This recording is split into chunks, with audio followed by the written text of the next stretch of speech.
નમસ્કાર વિદ્યાર્થી મિત્રો, આજના લેક્ચરમાં ફરી એક વખત આપણે 40 એમસીક્યુ સોલ્વ કરવાના છે। શરૂઆત કરીએ પહેલા એમસીક્યુ થી। તો આપણો પહેલો એમસીક્યુ છે 4.3 લિટર દ્રાવણમાં 30 ગ્રામ CONO3 ટ્વાઇસ ઇન્ટુ 6H2O દ્રાવણની મોલારિટી શોધવાની છે। સૌપ્રથમ આપણે એનું મોલર દર શોધી કાઢીએ। CONO3 ટ્વાઇસ ઇન્ટુ 6H2O નું મોલર દર, એમાં 1 CO છે, 1 CO છે, N 2 છે, ટ્વાઇસ N ઓક્સિજન ની વાત કરું તો વિદ્યાર્થીઓ ધ્યાન આપજો, 3 દુ 6 અને 6 12 ઓક્સિજન છે, હાઇડ્રોજન પણ 12 છે। કોબાલ્ટ નું દર 58.7, નાઇટ્રોજન નું 14, ઓક્સિજન નું 16, હાઇડ્રોજન નું 1, 58.7 1 58.7, 14 28, 12 અને 16 નો ગુણાકાર 1 92, 12 1 12, ટોટલ મારો 310.78। એનો અર્થ કે આપણે CONO3 ટ્વાઇસ ઇન્ટુ 6H2O નું મોલર દર 310.78 ગ્રામ મોલ ઇન્વર્સ મળી જાય છે। ક્વેશ્ચન છે મોલારિટી બરાબર 1000 ગુણ્યા દ્રાવ્યનું દર છેદમાં દ્રાવ્યનું મોલર દર ગુણ્યા દ્રાવણનું કદ તમારે મિલીમાં લખવાનું। જો તમે લીટરમાં લખતા હોય વિદ્યાર્થીઓ તો 1000 લખવાની જરૂર નથી। ચલો W2 આપણે દર કેટલું આપેલું છે, અહીંયા આગળ 30 ગ્રામ આપેલું છે દ્રાવ્યનું, તે લખ્યું। દ્રાવ્યનું મોલર દર મેં 310.78 શોધેલું છે વિદ્યાર્થીઓ, મેં 1000 અહીંયા આગળ રવા દીધા છે, એટલે આ જે લીટર છે 4.3 લીટર એને મારે મિલીમાં કન્વર્ટ કરવા પડશે। તો 4.3 ગુણ્યા 1000 એટલે 4300 મિલી મળી જાય છે, 4300। આનું કાઉન્ટ કરીએ તો 0.02 મોલરની આસપાસ તમારો જવાબ આવી જાય છે। એનો અર્થ કે ઓપ્શન બી એ આ પ્રશ્નનો સાચો છે। વાત કરીએ બીજા પ્રશ્નની। 75 ગ્રામ બેન્ઝીનમાં 2.5 ગ્રામ ઇથેનોઇક એસિડ ની મોલાલિટી આપણે શોધવાની છે। તો વિદ્યાર્થીઓ સૌપ્રથમ તો ઇથેનોઇક એસિડ નું આણ્વીય દર શોધીએ। મોલર દર, તેમાં કાર્બન 2 છે, હાઇડ્રોજન 4 છે અને ઓક્સિજન 2 છે। કાર્બનનું દર 12 લેવું, હાઇડ્રોજનનું 1, ઓક્સિજનના 16, 12 દુ 24, 4 એકુ 4, 16 દુ 32, ટોટલ મારો 60 ગ્રામ મોલ ઇન્વર્સ।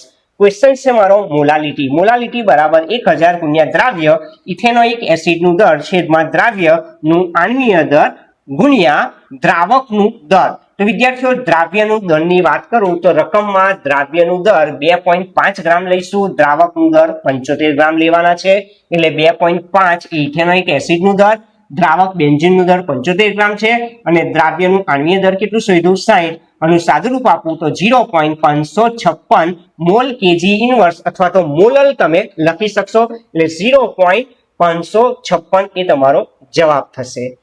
વાત કરીએ આગળના એમસીક્યુમાં 20% દર ટકાવાળી જલીય KI દ્રાવણની મોલાલિટી શોધવાની છે। તો વિદ્યાર્થીઓ ખૂબ જ સહેલો પ્રશ્ન છે। પહેલા KI નું મોલર દર લખેલું, પોટેશિયમના 39 લેવાના, આયોડીનના 127, સાદુરૂપ આપો 166 ગ્રામ મોલ ઇન્વર્સ એનું આણ્વીય દર છે।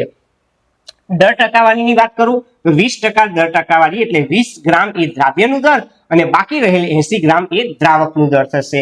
પ્રશ્ન છે મારો મોલાલિટી એટલે 1000 ગુણ્યા દ્રાવ્યનું દર છેદમાં દ્રાવ્યનું આણ્વીય દર ગુણ્યા દ્રાવકનું દર। તો વિદ્યાર્થીઓ દ્રાવ્યનું દર કેટલા ગ્રામ છે 20 ગ્રામ, દ્રાવકનું દર કેટલા ગ્રામ છે 80 ગ્રામ, દ્રાવ્યનું આણ્વીય દર કેટલું શોધ્યું 166, સાદુરૂપ આપો 1.50 મળી જશે।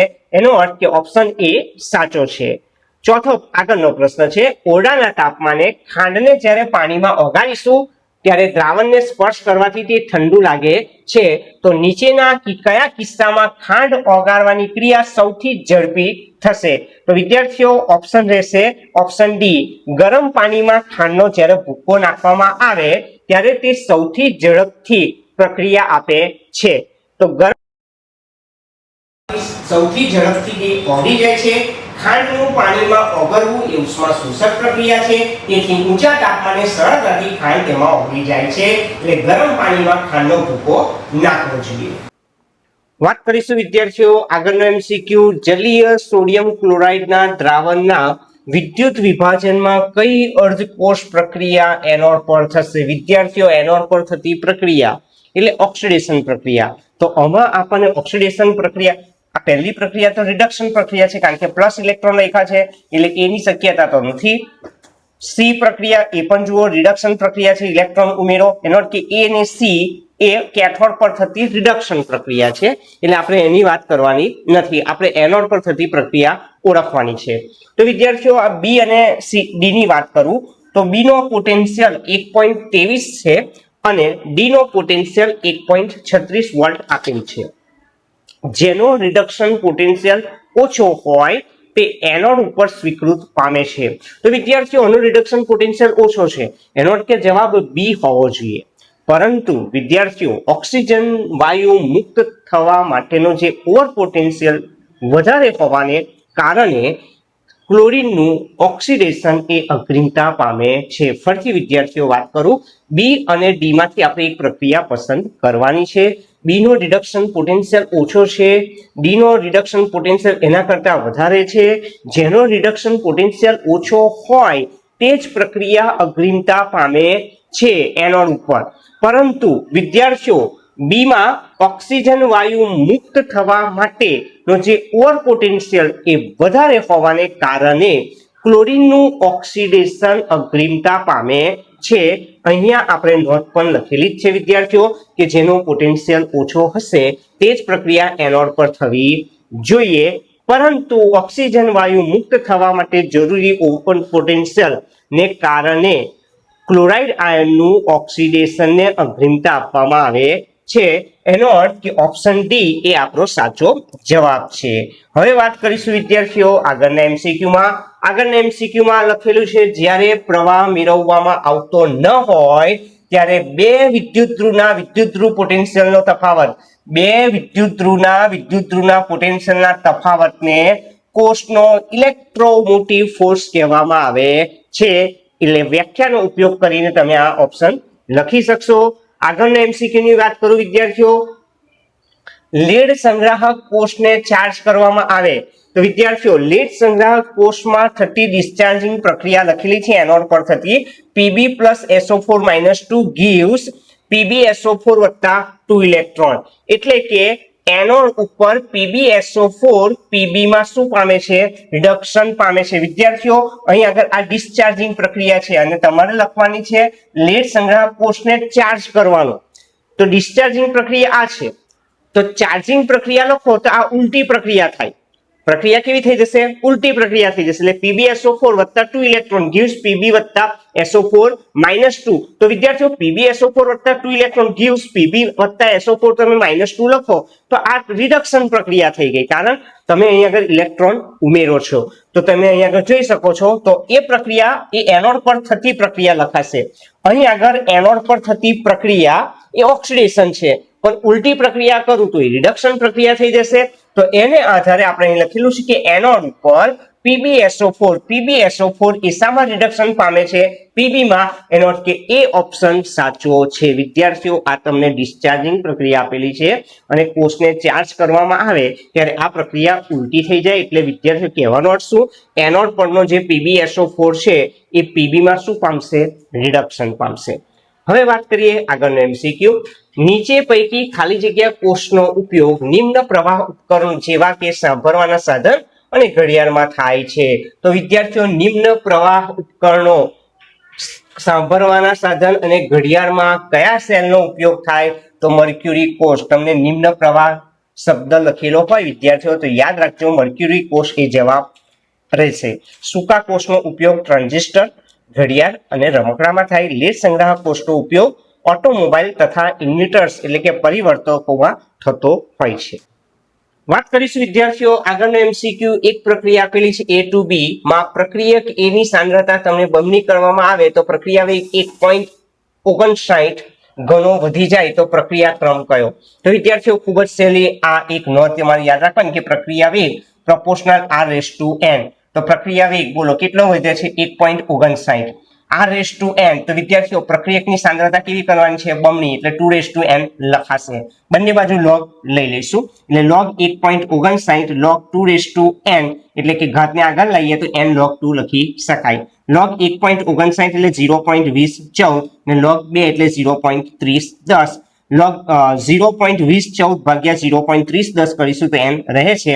તો વિદ્યાર્થીઓ અહીંયા આગળ એપ્રોક્સી લખી દીધા છે મેં, પોઈન્ટ કરી કાઢ્યા એટલે કેટલા આવ્યા? 2/3. તો વિદ્યાર્થીઓ અહીંયા આગળ તમારો ઓપ્શન કયો રહેશે? A 2/3. ખૂબ જ સહેલો આ એમસીક્યુ છે. ત્યારબાદ વાત કરીએ આગળના એમસીક્યુની.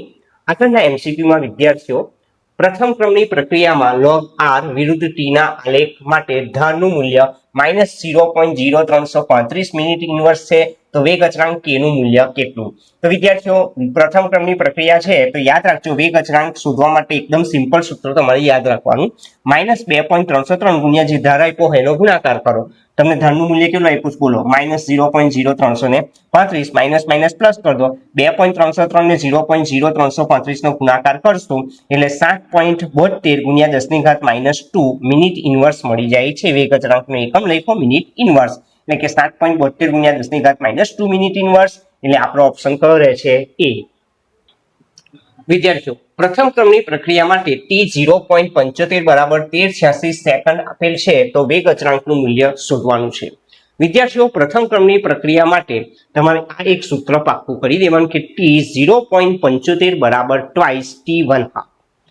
વિદ્યાર્થીઓ t 0.75 તમને 1386 સેકન્ડ આપેલા છે ટ્વાઇસ t1/2 એટલે 0.693 છેદમાં k ને આપણે કરતા બનાવીએ તો 2 ગુણ્યા 0.693 છેદમાં 1386 લખવાના આવે છે. તો 2 ગુણ્યા 0.693 કરી 1386 વડે ભાગીશું તો આપણને 0.001 મળી જાય છે એટલે 10⁻³ સેકન્ડ ઇન્વર્સ એ તમારો જવાબ છે એટલે કે ઓપ્શન બી એ આપણો જવાબ છે. ત્યાર પછી છે ઉદ્દીપકની ભૂમિકા ખાલી જગ્યા બદલવાની છે. તો વિદ્યાર્થીઓ ઉદ્દીપકની ભૂમિકા એ પ્રક્રિયાની સક્રિયકરણ ઉર્જા બદલવાની છે. નોંધ લખેલી છે કે જ્યારે પણ રાસાયણિક પ્રક્રિયા ઉદ્દીપકની હાજરીમાં કરવામાં આવતી હોય છે તો પ્રક્રિયાની સક્રિયકરણ ઉર્જામાં ફેરફાર થાય છે. સક્રિયકરણ ઉર્જામાં શું થાય છે? ઘટાડો થાય છે. એટલે તમારે યાદ રાખવાનું કે ઉદ્દીપકની ભૂમિકા એ પ્રક્રિયાની સક્રિયકરણ ઉર્જા બદલવાની છે. વાત કરીએ વિદ્યાર્થીઓ આગળનો એમસીક્યુ લેન્થેનોઇડ શ્રેણીના એક સભ્યનું નામ આપો જે +4 ઓક્સિડેશન અવસ્થા માટે સુપ્રસિદ્ધ છે. તો વિદ્યાર્થીઓ આ એમસીક્યુ ખાસ ધ્યાન રાખજો. લેન્થેનોઇડ શ્રેણીનો એવો એક સભ્ય જણાવવાનો છે કે જે +4 ઓક્સિડેશન અવસ્થા માટે સુપ્રસિદ્ધ છે તો તમારો જવાબ રહેશે સીરિયમ. આ એમસીક્યુ પૂછાઈ શકે છે. આ અગત્યનો એમસીક્યુ છે. ત્યાર પછી વાત કરીશું વિદ્યાર્થીઓ એક પરમાણુનો પરમાણુ ક્રમાંક 27 છે તો જલીય દ્રાવણમાં દ્વિસંયોજક આયનની ચુંબકીય ચાકમાત્રા કેટલી? તો વિદ્યાર્થીઓ પરમાણુ ક્રમાંક 27 એટલે કોબાલ્ટની વાત થાય છે. એની ઇલેક્ટ્રોન રચના આર્ગોન 18 4s2 18 ને 2 20 3d7 27. દ્વિસંયોજક એટલે CO+2 એટલે 2 ઇલેક્ટ્રોન આમાંથી રિમૂવ કરી કાઢો એટલે આર્ગોન અને 3d7 એટલે 2 4 5 6 ને 7. તો 3d માં અયુગ્મિત ઇલેક્ટ્રોનની સંખ્યા કેટલી છે? 3. અયુગ્મિત ઇલેક્ટ્રોનની સંખ્યા 3 છે એટલે ભ્રમણમાત્ર સૂત્રનો ઉપયોગ કરું. ચુંબકીય ચાકમાત્રા શોધવાનું સૂત્ર વર્ગમૂળમાં n+2 બોર મેગ્નેટોન. 3d માં 3 અયુગ્મિત ઇલેક્ટ્રોન છે એની જગ્યાએ 3 લખાશે. 3 + 2 3 ને 2 5 5 તારી 15 15 નું વર્ગમૂળ કેટલું? 3.87 બોર મેગ્નેટોન એટલે કે ઓપ્શન સી આનો સાચો છે. મેંગેનેટ આયનનું સાચું સૂત્ર જણાવવાનું છે. તો વિદ્યાર્થીઓ પોટેશિયમ મેંગેનેટનું સૂત્ર K2MnO4 છે. K2MnO4 તો મેંગેનેટ આયનનું સૂત્ર શું થાય? MnO4 - એનો અર્થ કે ઓપ્શન સી એનો સાચો છે. આગળના એમસીક્યુમાં ખાલી જગ્યા આયનની ચુંબકીય ચાકમાત્રા સૌથી વધારે છે. તો વિદ્યાર્થીઓ આ દરેકમાં આપણે વાત કરીશું તો ટિટેનિયમની વાત કરું. ટિટેનિયમનો ક્રમાંક 22 છે એટલે 18 20 અને 22. ટિટેનિયમ +3 માટે આપણે અહીં Ti+3 છે તો 3 ઇલેક્ટ્રોન કાઢી કાઢો આમાંથી 2 અને આમાંથી 1 લઈ લો એટલે 3d માં 2 ની જગ્યા કેટલા થઈ જશે? 1 એટલે અયુગ્મિત ઇલેક્ટ્રોનની સંખ્યા 1 છે. કોબાલ્ટની વાત કરું. કોબાલ્ટનો ક્રમાંક 27 એટલે 18 20 27. CO3+ એટલે ફરી પાછા 3 ઇલેક્ટ્રોન આમાંથી 2 અને આમાંથી 1 લઈ લો એટલે 3d માં 6. વિદ્યાર્થીઓ 3d માં 6 એટલે d ની પેટા કક્ષક કેટલી? 5 એટલે દરેકમાં પહેલા 1 1 ગોઠવાશે. 3d 6 કેવી રીતે લખવાના તેની વાત કરું છું વિદ્યાર્થીઓ. 3d 6 માં દરેકમાં 1 1 ગોઠવો અને પછી અહીં યુગ્મીકરણ કરું એટલે 2 3 4 5 અને 6 એટલે બોલો કેટલા? 1 2 3 ને 4. અયુગ્મિત ઇલેક્ટ્રોનની સંખ્યા 4. વાત કરીશું વિદ્યાર્થીઓ આગળ છે ક્રોમિયમ. ચલો ક્રોમિયમનો ક્રમાંક 24 એટલે આર્ગોન 18 4s માં 1 લખવાના. વિદ્યાર્થીઓ આ સાચી ઇલેક્ટ્રોન રચના આપણે લખવાની છે તો 18 19 ને 5 24. ફરી પાછું Cr3+ એટલે આમાંથી 1 કાઢો આમાંથી 2 કાઢજો તો આમાંથી 1 ઇલેક્ટ્રોન કાઢો આમાંથી 2 ઇલેક્ટ્રોન કાઢો એટલે 3 થઈ ગયા એટલે n3. વાત કરીશું ત્યાર પછી આયનની વાત કરીશું તો આયનનો ક્રમાંક 26 એટલે 18 20 ને 6 26. ફરી પાછું Fe+3 ની વાત કરું તો આમાંથી પાછા 3 ઇલેક્ટ્રોન દૂર કરો, આમાંથી 2 અને આમાંથી 1, તો 3D માં 6 ની જગ્યા કેટલા થઈ ગયા 5, એટલે 3D માં 5 અયુગ્મિક ઇલેક્ટ્રોન છે. તો વિદ્યાર્થીઓ Ti3+ માં 1 અયુગ્મિક ઇલેક્ટ્રોન, CO3+ માં 4 અયુગ્મિક ઇલેક્ટ્રોન, Cr3+ માં 3 અયુગ્મિક ઇલેક્ટ્રોન ને Fe3+ માં 5 અયુગ્મિક ઇલેક્ટ્રોન. જેમાં અયુગ્મિક ઇલેક્ટ્રોનની સંખ્યા સૌથી વધારે હોય એની ચુંબકીય ચાક માત્રા સૌથી વધારે હોય છે, એટલે Fe+3 ની ચુંબકીય ચાક માત્રા સૌથી વધારે. વિદ્યાર્થીઓ પેન્ટાઅમાઇન નાઇટ્રાઇટોએન કોબાલ્ટ 3 નું સાચું સૂત્ર આપણે લખવાનું છે. પેન્ટાઅમાઇન તો વિદ્યાર્થીઓ બધામાં જોઈ લો, પેન્ટાઅમાઇન તો છે જ, નાઇટ્રાઇટોએન છે, નાઇટ્રાઇટોએન એટલે ONO વાળા બે નહીં આવે, આ બે માંથી આવશે. ફરીથી વિદ્યાર્થીઓ ઉભયદંતી લિગેન્ડ નાઇટ્રાઇટોએન લખેલું છે ને, તો નાઇટ્રાઇટોએન હોય તો NO2 વાળું એક્સેપ્ટ કરો, ONO વાળું આવે નહીં, તો આ બે માંથી એક ઓપ્શન આપણો સાચો. ચલો પેન્ટાઅમાઇન નાઇટ્રાઇટોએન કોબાલ્ટ વિદ્યાર્થીઓ 3 લખેલા છે, તો ખૂબ જ સહેલું છે. અને આ જે છે એ તટસ્થ લિગેન્ડ એટલે આનો 0 થઈ જશે. NO2 ની સંયોજકતા કેટલી -1, તો વિદ્યાર્થીઓ -1 અને સાઈડ બદલો તો +1 થઈ જાય. ફરીથી બોલું, NO2 ની સંયોજકતા -1 પ્લસ થાય એટલે 1 અને 1 તો 2 થાય, અહીં આગળ -1 પ્લસ થાય તો 1 અને 2 કેટલા થઈ જશે 3, તમને 3 આપેલા જ છે, તો સાચું સૂત્ર કયું રહેશે C. ફરીથી એક વખત સમજાવું, પેન્ટાઅમાઇન કોબાલ્ટ નાઇટ્રાઇટોએન એટલે આ બંને સિલેક્ટેડ છે આપણા. NO2 ની સંયોજકતા કેટલી -1, તો એ -1 ની સાઈડ ચેન્જ કરો પ્લસ, તો 1 ને 1 કેટલા થાય 2, તમને કેટલા આપ્યા 3, એટલે આ ઓપ્શન સાચો છે નહીં. અહીં -1 ની સાઈડ બદલો પ્લસ, તો 1 અને 2 કેટલા થાય 3, એટલે ઓપ્શન પર સાચો લાગે છે C ઓપ્શન સાચો છે. તો બોર્ડમાં આ રીતે પણ પ્રશ્ન પૂછી શકાય, IUPAC નામ આપે અને તેના પરથી સવર્ગ સંયોજનનું સૂત્ર પણ આપણને શોધવાનું પૂછી શકે છે. વાત કરીશું આગળનો MCQ વિદ્યાર્થીઓ. આગળના MCQ માં આપણને બે સમઘટકો આપેલા છે, CrH2O6 Cl3 જાંબલી અને CrH2O5 Cl Cl2 H2O રાખોડી લીલો. વચ્ચે કયા પ્રકારની સમઘટકતા અસ્તિત્વ ધરાવે છે? વિદ્યાર્થીઓ ખૂબ જ સહેલું છે, H2O 6 હતા બરાબર, એક Cl અંદર લઈ લીધા એટલે Cl ટ્વાઇસ છે અને એક H2O બહાર લઈ લીધા. તો તમે જોઈ શકો છો અહીં દ્રાવક તરીકે કોણ સમાવિષ્ટ છે? પાણી. દ્રાવક તરીકે જો પાણી સમાવિષ્ટ હોય તો તે કઈ સમઘટકતા કહેવાય? દ્રાવણ યોજન સમઘટકતા એટલે કે દ્રાવણ મિશ્રણ સમઘટકતા. ઓપ્શન બી સાચો છે. આપણે અહીં નોંધ પણ વિદ્યાર્થીઓ લખેલી જ છે કે જ્યારે પાણી દ્રાવક તરીકે સમાવિષ્ટ હોય ત્યારે ઉદ્ભવતી સમઘટકતાને જળયોજિત સમઘટકતા અથવા દ્રાવક મિશ્રણ સમઘટકતા કહે છે. કિલેટ કરતા ધાતુ આયન સાથે જોડાવા માટે 2 કે વધુ દાતા પરમાણુ ધરાવે છે. ફરીથી, કિલેટ કરતા ધાતુ આયન સાથે જોડાવા માટે 2 કે વધુ દાતા પરમાણુ ધરાવતા હોય છે. તો નીચેનામાંથી કયો કિલેટ કરતા નથી? તો વિદ્યાર્થીઓ ઓક્ઝેલેટો, ગ્લાયસિનેટો, ઇથેન 1,2 ડાયએમાઇન, આ બધાની વાત કરું તો એ બધા કિલેટ લિગેન્ડ છે, જ્યારે થાયોસલ્ફેટ એ કિલેટ લિગેન્ડ નથી. એનું કારણ લખેલું છે કે તે ભૌમિતિક રીતે એક ધાતુ આયન સાથે જોડાઈ શકતો નથી, થાયોસલ્ફેટ. ત્યાર પછી છે વિદ્યાર્થીઓ નીચેનામાંથી કઈ સ્પીસીઝ લિગેન્ડ તરીકે અપેક્ષિત નથી? તો વિદ્યાર્થીઓ NO2 નાઇટ્રોસિલ લિગેન્ડ છે, ઇથેન 1,2 ડાયમાઇન EN લિગેન્ડ છે, CO કાર્બોનિલ લિગેન્ડ છે, તો NH4+ એ લિગેન્ડ તરીકે અપેક્ષિત નથી. લિગેન્ડ પાસે લખેલી છે નોંધ, લિગેન્ડ પાસે ધાતુ પરમાણુને દાન કરવા માટે ઇલેક્ટ્રોન યુગ્મ હોવા જોઈએ. NH4+ પાસે ઇલેક્ટ્રોન યુગ્મ નથી, આથી તે લિગેન્ડ તરીકે વર્તે નહીં. વાત કરીશું વિદ્યાર્થીઓ આગળનો MCQ, ખૂબ જ સહેલો MCQ છે. વિનાઇલ ક્લોરાઇડનું IUPAC નામ. તો સૌપ્રથમ વિનાઇલ ક્લોરાઇડનું બંધારણ આપણને ખબર હોવી જોઈએ, CH2 ડબલ બોન્ડ CHCl, આ એનું બંધારણ છે. વાત કરીએ વિદ્યાર્થીઓ IUPAC નામ, તો ખૂબ જ સહેલું IUPAC નામ છે. Cl માટે કયો શબ્દ વપરાય? ક્લોરો. અને 2 કાર્બન વાળો આલ્કીન કયો? ઇથિન. તો એનું IUPAC નામ કયું થશે? ક્લોરો ઇથિન, એટલે એ ઓપ્શન સાચો છે. ત્યાર પછી વિદ્યાર્થીઓ નીચે પૈકી ખાલી જગ્યા આલ્કાઇલ હેલાઇડ, નીચે પૈકી ખાલી જગ્યા આલ્કાઇલ હેલાઇડ સૌથી ઝડપી SN1 પ્રક્રિયા આપશે. તો વિદ્યાર્થીઓ અહીં પહેલા નોટ જોઈ લઈએ. આપણી પાસે આ જે આલ્કાઇલ હેલાઇડ છે ને એ ફ્લોરિન, ક્લોરિન, બ્રોમિન અને આયોડિનના છે. તો આયોડિનની વિદ્યુત ઋણતા સૌથી ઓછી, વિદ્યુત ઋણતા આયોડિનની ઓછી છે અને કદ કેવું છે વધારે, આથી Ci બંધ બાકીના Cx બંધ કરતા કેવો બનશે નિર્બળ બનશે, આથી CH3I સરળતાથી SN1 પ્રક્રિયા આપે છે। ફરીથી વિદ્યાર્થીઓ આયોડિન યુક્ત જે સંયોજન આપેલું છે એ આયોડિન યુક્ત સંયોજનમાં આયોડિનની વિદ્યુત ઋણતા કેવી હશે ઓછી, એનું કદ કેવું હશે વધારે, પરિણામે Ci બંધ તોડવા માટે બાકીના Cx બંધ કરતા Ci બંધ કેવો બની જશે નિર્બળ, આથી તે ઝડપથી સરળતાથી SN1 પ્રક્રિયા આપે છે। એનો અર્થ કે ઓપ્શન ડી એ તમારો સાચો જવાબ રહે છે।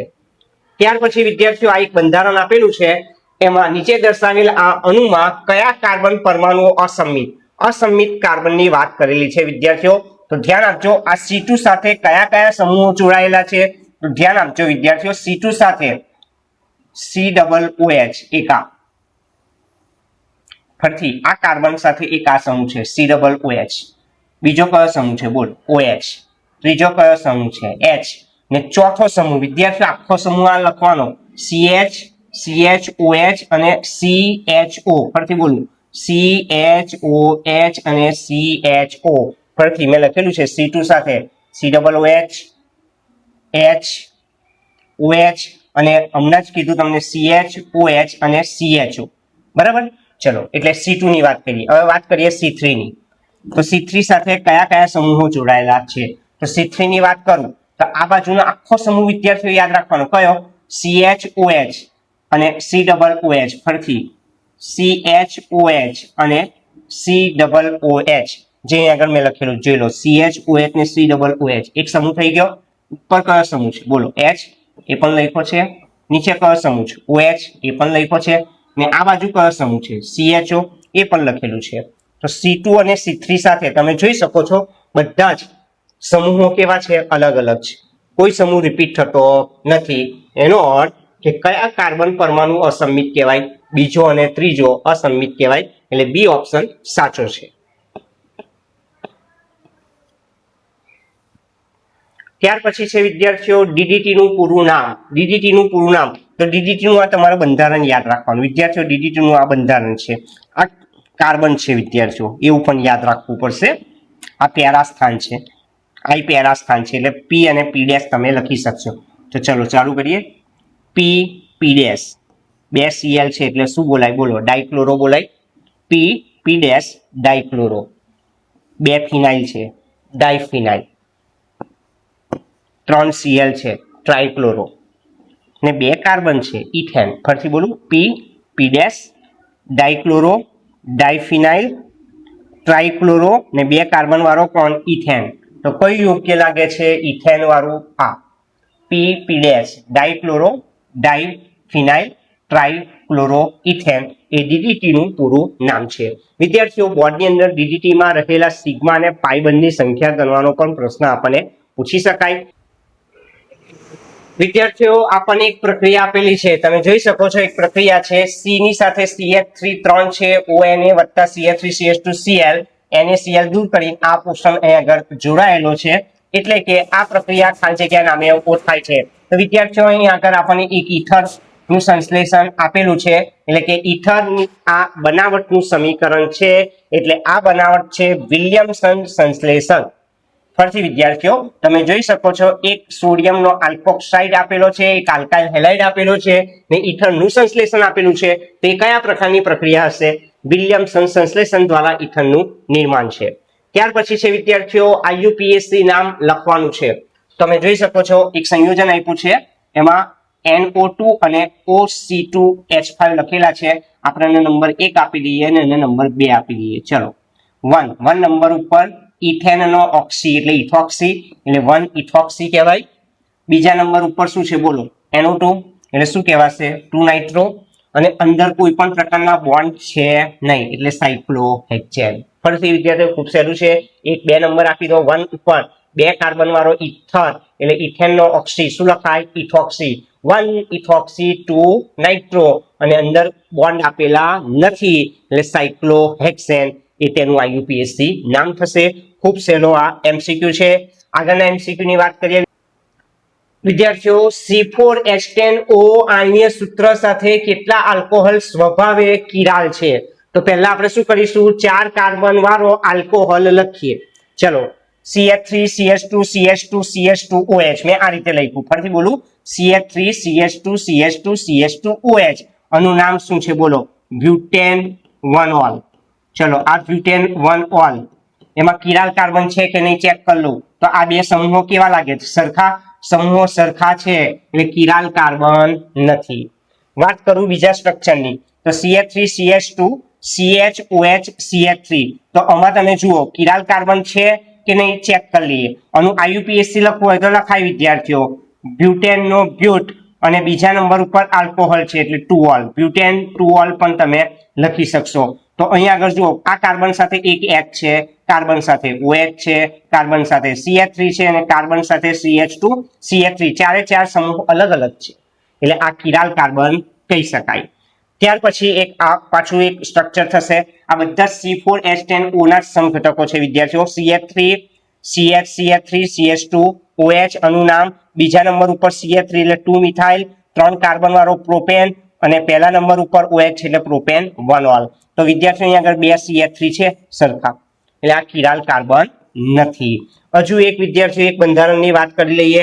ચોથું બંધારણ કંઈક આ રીતનું પણ છે વિદ્યાર્થીઓ, CH3C CH3OH. તો બીજા નંબર ઉપર CH3 એટલે 2 મિથાઇલ, 3 કાર્બન વાળો પ્રોપેન અને બીજા નંબર પર OH એટલે 2-ઓલ. તો અહીંયા આગળ જુઓ આ તો 3 સમૂહ સરખા થઈ ગયા, તો આમાં પણ કિરાલ કાર્બન નથી. તો વિદ્યાર્થીઓ આપણે જે કુલ બંધારણો દોર્યા છે 4 એમાં 3માં તમે જોઈ શકો છો કિરાલ કાર્બન નથી, એક જ કિરાલ કાર્બન વાળું આવે છે એટલે તમારો જવાબ આવશે A ઓપ્શન 1. વાત કરીશું આગળનો પ્રશ્ન છે ફિનોલ ની સોડિયમ હાઇડ્રોક્સાઇડ. વિદ્યાર્થીઓ ખૂબ જ સહેલો પ્રશ્ન. ફિનોલ ની પહેલા સોડિયમ હાઇડ્રોક્સાઇડ સાથે પ્રક્રિયા કરવાની અને કાર્બન ડાયોક્સાઇડ સાથે પ્રક્રિયા કરવાની, તો છેલ્લી નિપજ તમને કઈ મળશે? તો વિદ્યાર્થીઓ આ કોલ્બે સ્મિથ પ્રક્રિયાનો પ્રશ્ન છે. કોલ્બે સ્મિથ ફિનોલની સોડિયમ હાઇડ્રોક્સાઇડ અને કાર્બન ડાયોક્સાઇડ સાથે પ્રક્રિયા કરવામાં આવે તો કઈ નિપજ મળે? સેલિસિલિક એસિડ એટલે કે 2 હાઇડ્રોક્સી બેન્ઝોઇક એસિડ એ આપણો જવાબ છે. એટલે અંતિમ નિપજ સેલિસિલિક એસિડ લખેલું હોય અથવા 2 હાઇડ્રોક્સી બેન્ઝોઇક એસિડ તો એ તમારો જવાબ રહે છે. આગળનો MCQ છે વિદ્યાર્થીઓ, થેલાલ્ડીહાઇડનું IUPAC નામ. થેલાલ્ડીહાઇડનું IUPAC નામ પણ પૂછી શકાય, થેલાલ્ડીહાઇડનું બંધારણીય સૂત્ર પણ પૂછી શકાય. તો થેલાલ્ડીહાઇડનું પહેલા બંધારણીય સૂત્ર જોઈ લઈએ. બેન્ઝીન વલય ઉપર પહેલા અને બીજા સ્થાન પર CHO. આ બંધારણ પણ તમને MCQ માં પૂછી શકાય. IUPAC નામ ખૂબ જ સહેલું છે. બેન્ઝીન પહેલા અને બીજા નંબર ઉપર 2 વખત આલ્ડીહાઇડ છે તો શું IUPAC લખાય? બેન્ઝીન 1 2 2 વખત આલ્ડીહાઇડ છે એટલે ડાઇકાર્બાલ્ડીહાઇડ એ થેલાલ્ડીહાઇડનું IUPAC નામ થશે એટલે કે ઓપ્શન સી બેન્ઝીન 1 2 ડાઇકાર્બાલ્ડીહાઇડ. ત્યાર પછી વાત કરીશું વિદ્યાર્થીઓ આલ્ડીહાઇડ અને કીટોનનું સામાન્ય સૂત્ર. વિદ્યાર્થીઓ યાદ રાખજો આલ્ડીહાઇડ અને કીટોનનું સામાન્ય સૂત્ર CnH2nO2. આ રીતનો પણ બોર્ડની અંદર MCQ પૂછી શકાય છે. ઉપરાંત અહીં એસિડ અને એસ્ટરનું સામાન્ય સૂત્ર પણ CnH2nO2 તમે લખી શકશો. વિદ્યાર્થીઓ તજમાંથી મેળવાતા સંયોજનનું IUPAC નામ. તો વિદ્યાર્થીઓ તજમાંથી મેળવાતા મુખ્ય રાસાયણિક સંયોજનનું સ્ટ્રક્ચર બંધારણીય સૂત્ર આપણને ખબર જ છે, બેન્ઝીન વલય પર CH double bond CH CHO. આ થયું સિન્નામાલ્ડીહાઇડ અથવા સિનેમાલ્ડીહાઇડ પણ લખી શકાય. IUPAC નામ લખવાનું છે એટલે 1 2 3 ત્રીજા ઉપર ફિનાઇલ એટલે 3 ફિનાઇલ, 3 કાર્બન વાળો પ્રોપેન, બીજા નંબર ઉપર આલ્કીન અને આલ્ડીહાઇડ છે એટલે નામ શું થશે? 3 ફિનાઇલ પ્રોપેન અથવા પ્રોપ. બીજા નંબર પર આલ્કીન આલ્ડીહાઇડ છે એટલે 2 ઇનાલ એટલે નામ આવશે 3 ફિનાઇલ પ્રોપ 2 ઇનાલ. તો વિદ્યાર્થીઓ આ ખૂબ જ અગત્યનો MCQ કહેવાય. તમારે ખાસ આ રીતના MCQ તૈયાર કરવાના છે. વાત કરીએ વિદ્યાર્થીઓ આગળનો MCQ સરળતાથી સમજી લઈએ વિદ્યાર્થીઓ. નીચેનામાંથી કયા સંયોજન માટે Ka એટલે એસિડનો વિયોજન અચળાંક એનું મૂલ્ય સૌથી વધારે છે? તો વિદ્યાર્થીઓ આ એક ક્રમ તમારે યાદ રાખવાનો છે. CF3COOH એની એસિડિકતા સૌથી વધારે Ka ના સંદર્ભમાં, પછી CCl3COOH આ ઘટતો ક્રમ છે CHCl2COOH, NO2CH2COOH CH2COOH, તો તમે અહીંયા આગળ જોઈ શકશો CF3COOH એની સૌથી વધારે છે. નીચેનામાંથી કયા સંયોજન માટે Ka નું મૂલ્ય સૌથી વધારે? તો CF3COOH. વિદ્યાર્થીઓ આ ક્રમ તમારે ખાસ યાદ રાખવાનો છે. આ ક્રમ તમે નોંધી લેજો. આ રીતના MCQ પણ આપણને બોર્ડમાં પૂછી શકાય છે. વાત કરીએ આગળના MCQ ની. સલ્ફાનિલિક એસિડ નું આપણે IUPAC નામ લખવાનું. તો પહેલા તો વિદ્યાર્થીઓ સલ્ફાનિલિક એસિડ એનું બંધારણ સૂત્ર જોઈ લઈએ. બેન્ઝીન વલય પર NH2 અને SO3H એ 1 અને ચોથા સ્થાન પર લખેલા છે. તો આ થયું સલ્ફાનિલિક એસિડ નું બંધારણીય સૂત્ર. તો વિદ્યાર્થીઓ આને 1 નંબર આપી દઈએ, આ 2 નંબર આપી દઈએ, આ 3 અને ચોથા સ્થાન પર NH2 છે એટલે શું લખાશે? Para amino. અને પહેલા સ્થાન પર SO3H, તો એ તો તમને ખબર જ હશે, બેન્ઝીન સલ્ફોનિક એસિડ. એટલે para amino benzene sulphonic acid એ સલ્ફાનિલિક એસિડ નું IUPAC નામ છે.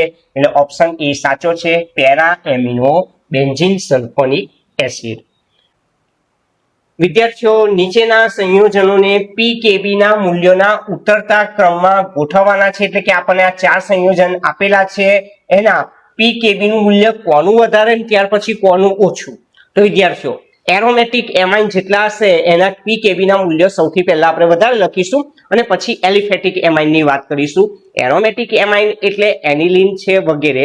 તો તમે આ ઓપ્શન જોશો તો આ એલિફેટિક વર્ગમાં આવે વિદ્યાર્થીઓ, આ એરોમેટિક વર્ગમાં આવે, આ એલિફેટિક ને આ એરોમેટિક. તો આ એનિલિન છે, તો પહેલા કોણ આવી જશે? બોલો, 4 આવી જશે. એનું pKb નું મૂલ્ય સૌથી વધારે. ત્યાર પછી વાત કરું તો વિદ્યાર્થીઓ આનો પહેલા 4 લખીશું, પછી કયો લખીશું? 2, એટલે નંબર 2 આવશે. ત્યાર પછી કોણ આવશે? જો આ એલિફેટિક છે, એલિફેટિક આપણને એલિફેટિક પર આ પ્રાથમિક છે, આ દ્વિતીયક છે, તો કોણ આવશે? બોલો, પ્રાથમિક આવશે એટલે 1 આવશે. અને સૌથી ઓછું 2 વાળાનું હશે દ્વિતીયકનું, એટલે નંબર 3 એ છેલ્લો આવશે. એનો અર્થ કે કયો ઓપ્શન સાચો છે? એ ઓપ્શન સાચો છે. જોઈ લો, પહેલા 4 આવે એનિલિન, પછી C6H5NH3 આવશે, પછી 1 C2H5NH2 એટલે પ્રાથમિક એમાઇન એટલે ઇથેનેમાઇન આવશે. ત્યાર પછી N ઇથાઇલ ઇથેનેમાઇન એટલે C2H5NH આવશે. એટલે છેલ્લે એના pKb નું મૂલ્ય હશે. એટલે સૌથી વધારે pKb એ ચોથા નંબરનો છે. બોર્ડની અંદર તમને આવું પણ પૂછી શકાય કે નીચે પૈકી ખાલી જગ્યાનો pKb સૌથી વધારે છે અથવા સૌથી ઓછો છે. આ ઉતરતા ક્રમમાં પૂછેલું છે. આ રીતે તમે જવાબ લખી શકશો. હવે વાત કરીએ આગળનો MCQ. નીચે પૈકી કયું સંયોજન હિન્સબર્ગ પ્રક્રિયક સાથે પ્રક્રિયા આપતું નથી? તો વિદ્યાર્થીઓ યાદ રાખજો, તૃતીયક એમાઇન હિન્સબર્ગ પ્રક્રિયક સાથે પ્રક્રિયા આપતું નથી, જે આપણે થિયરીમાં પણ અભ્યાસ કરી ચૂક્યા છે. તો તમે આ જોશો તો આ તો એનિલિન છે, આ બેન્ઝીનને લગતું છે, આ NH આ દ્વિતીયક એમાઇન, આ પ્રાથમિક એમાઇન ખબર જ પડી જાય તો આ તૃતીયક એમાઇન. વિદ્યાર્થીઓ ફરીથી ઓળખવાની રીત યાદ રાખજો વિદ્યાર્થીઓ. NH2 એટલે પ્રાથમિક એમાઇન આવશે, NH એટલે દ્વિતીયક એમાઇન ને N ટાઈપમાં હોય તે તૃતીયક એમાઇન. તો તૃતીયક એમાઇન કયો? CH3 એનો અર્થ કે તૃતીયક એમાઇન એ હિન્સબર્ગ પ્રક્રિયક સાથે પ્રક્રિયા આપતો નથી. એટલે ઓપ્શનના આધારે પણ આપણે કહી શકીશું. વિદ્યાર્થીઓ આ MCQ માં પૂછવામાં આવ્યું છે નીચે પૈકી ખાલી જગ્યા સંયોજન કાર્બાઇલ એમાઇન કસોટી આપતા નથી. તો જેટલા પણ તૃતીયક એમાઇન ને તૃતીયક એમાઇન કાર્બાઇલ એમાઇન કસોટી એટલે કે આઇસોસાયનાઇડ કસોટી આપતા નથી. તો તમારે ઓપ્શન કયો શોધવાનો? પ્રાથમિક એમાઇન વાળા આપશે. અહીંયા આગળ ક્વેશ્ચન છે કાર્બાઇલ એમાઇન કસોટી આપતા નથી, તો પછી દ્વિતીયક ને તૃતીયક એમાઇન શોધી લઈએ. તો વિદ્યાર્થીઓ NH2 છે, બોલો આ કયો એમાઇન છે? પ્રાથમિક. NH દ્વિતીયક એમાઇન, પ્રાથમિક એમાઇન. તો આપણો જવાબ કયો રહેશે? દ્વિતીયક એમાઇન. એટલે કે બી ઓપ્શન તમારો સાચો છે. આ બી ઓપ્શન એ કાર્બાઇલ એમાઇન કસોટી આપે નહીં. અહીં નોંધ પણ વિદ્યાર્થીઓ લખેલી છે આપણે કે દ્વિતીયક એમાઇન અને તૃતીયક એમાઇન સંયોજનો કાર્બાઇલ એમાઇન કસોટી આપતા નથી. હવે વાત કરીએ વિદ્યાર્થીઓ આગળનો MCQ. નીચેનામાંથી કયા પ્રોટીન ચતુર્થક બંધારણ દર્શાવે છે? વિદ્યાર્થીઓ ઓપ્શન છે હિમોગ્લોબિન, માયોગ્લોબિન, કેરેટિન અને આલ્બ્યુમિન. તો વિદ્યાર્થીઓ તમારો ઓપ્શન કયો રહેશે? હિમોગ્લોબિન એ ચતુર્થક બંધારણ દર્શાવતો પ્રોટીન છે. વાત કરીશું આગળનો MCQ. ખૂબ જ સહેલો MCQ છે. નીચેનામાંથી માત્ર ગ્લુકોઝના ચક્રીય બંધારણ વડે જ સમજાવી શકાય. તો આમાંથી આ 4 આપણે બંધારણ આપેલા છે, એમાંથી કયું ચક્રીય બંધારણ વડે તમે સમજાવી શકશો? તો વિદ્યાર્થીઓ ગ્લુકોઝ પેન્ટાએસિટેટ વ્યુત્પન્ન બનાવે છે, ગ્લુકોઝ હાઇડ્રોક્સિલ એમાઇન સાથે પ્રક્રિયા કરી ઓક્સાઇડ બનાવે છે, આ બધે ગ્લુકોઝના બંધારણમાં આવી જાય છે. ગ્લુકોઝનો પેન્ટાએસિટેટ હાઇડ્રોક્સિલ એમાઇન સાથે પ્રક્રિયા કરતો નથી. તો વિદ્યાર્થીઓ આ તમારો જવાબ છે. નીચેનામાંથી આ એક જ વિકલ્પ એવો છે એ ગ્લુકોઝના ચક્રીય બંધારણ વડે જ સમજાવી શકાય છે. ગ્લુકોઝનું નાઇટ્રિક એસિડ વડે ઓક્સિડેશન થઈ કયો એસિડ બને? ગ્લુકોનિક એસિડ. તો એ પણ આપણે બંધારણમાં આગળ શીખી ગયા છે. માત્ર ગ્લુકોઝનો પેન્ટાએસિટેટ હાઇડ્રોક્સિલ એમાઇન સાથે પ્રક્રિયા કરતો નથી, એ સમજાવવા માટે ગ્લુકોઝનું ચક્રીય બંધારણ વપરાય છે. અહીં આગળ નોટ લખેલી છે કે ગ્લુકોઝનો પેન્ટાએસિટેટ હાઇડ્રોક્સિલ એમાઇન સાથે પ્રક્રિયા કરતો નથી, જે મુક્ત આલ્ડીહાઇડ સમૂહની ગેરહાજરી સૂચવે છે. આથી આ પ્રક્રિયા માત્ર ગ્લુકોઝના ચક્રીય બંધારણ વડે જ સમજાવી શકાય છે. આગળનો એમસીક્યુ વિદ્યાર્થીઓ, નીચેનામાંથી પ્રોટીનની કઈ જોડ ગોલીય પ્રોટીન છે? તમને અહીં આગળ બધા પ્રોટીન આપેલા જો, P keratin, Q insulin, R myosin, S albumin. તો વિદ્યાર્થીઓ આપણને ખબર છે રેસામય પ્રોટીન, આપણે ગોલીય પ્રોટીન ઓળખવાનું છે. આપણને ખબર છે કે રેસામય પ્રોટીન કયા હતા? વાર, ઊન, રેશમમાં રહેલ કેરેટીન, સ્નાયુઓમાં રહેલ કયું? માયોસિન. એનો કે કેરેટીન અને માયોસિન, કેરેટીન અને માયોસિન, આ પી અને આર જે છે વિદ્યાર્થીઓ એ કયા પ્રોટીન છે? રેસામય પ્રોટીન છે. તો રહ્યા કયા? ઇન્સ્યુલિન અને આલ્બ્યુમિન, એટલે કયા? ક્યુ અને એસ. તો એ કયા પ્રોટીન કહેવાશે? ગોલીય પ્રોટીન. આ રીતના એમસીક્યુ પણ બોર્ડમાં પૂછી શકાય વિદ્યાર્થીઓ. ખાસ ધ્યાન રાખજો, ઉદાહરણો તૈયાર કરવાના. પાણીમાં દ્રાવ્ય અને પાણીમાં અદ્રાવ્ય વિટામિન કયા? એ રીતનો પણ એમસીક્યુ તમને પૂછી શકાય છે. એટલે આ પ્રોટીનના જે પ્રકાર છે, રેસામય પ્રોટીન અને ગોલીય પ્રોટીન, એ થિયરી તમારે કમ્પ્લીટ કરી દેવાની, જેથી તમને આ રીતના કોઈ પણ એમસીક્યુ આવડી શકે છે. હવે વાત કરીશું આગળના એમસીક્યુની. કાર્બોહાઈડ્રેટ, આ તમને ખબર જ હશે વિદ્યાર્થીઓ, કાર્બોહાઈડ્રેટનું સામાન્ય સૂત્ર બોલો. CxH2O y એ કાર્બોહાઈડ્રેટનું સામાન્ય સૂત્ર છે. અહીં આગળ બીજા કેટલાક સૂત્રો જે આની સાથે રિલેટેડ છે તે લખેલા છે. જુઓ, સુક્રોઝનું આણ્વીય સૂત્ર C12H22O11 એટલે C12 અને H2O11 જે આની સાથે સુસંગત છે, એટલે આ કાર્બોહાઈડ્રેટમાં આવે. સ્ટાર્ચનું આણ્વીય સૂત્ર કયું લખ્યું તો આપણે C6H2O5N. તો વિદ્યાર્થીઓ આ સ્ટાર્ચ, આ એમસીક્યુ પણ તમને બોર્ડમાં પૂછી શકાય છે. મોનોસેકેરાઇડ, ગ્લુકોઝ, ફ્રુક્ટોઝ, એના સામાન્ય સૂત્ર કયા? CnH2nOn. તો આ બીજા મેં 3 તમને એમસીક્યુ લખેલ છે વિદ્યાર્થીઓ. આ રીતના એમસીક્યુ પણ તમને બોર્ડની પરીક્ષામાં પૂછી શકાય. એટલે કે આપણે દરેક એમસીક્યુ ને રિલેટેડ કેટલાક એમસીક્યુ પણ અહીં આગળ દર્શાવી દીધા છે, જે તમારા એક્સ્ટ્રા મુદ્દા થાય છે. વિદ્યાર્થીઓ, આ વિડીયો જો તમને પસંદ આવ્યો હોય તો પહેલા તો એને જરૂરથી લાઈક કરશો. સાથે સાથે તમારા વિદ્યાર્થી મિત્રોને આ વિડીયો શેર કરવાનું ભૂલાય નહીં અને અમારી ચેનલને સબસ્ક્રાઇબ કરશો.